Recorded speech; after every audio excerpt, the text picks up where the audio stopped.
भाऊजी, आज के मौसम ना बड़ा बढ़िया बा। तनी पैसा दे दे तू तो कुछ खाए पिए के लावा जात। ता भगवती गाड़ू 20 हाथे जीभे भरात है। हरदम चटाई पोछे के मन कहत रहत।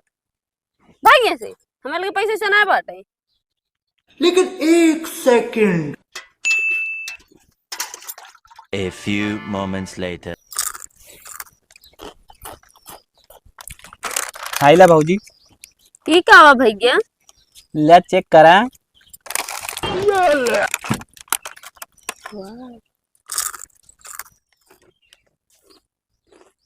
ये तो एकदम चखना नहीं लागता भैया। हने ले 1500 रुपया। जाए ब्रांडेड दारू लेके आवा। इमेज 2 ढक्कन हम मार ले।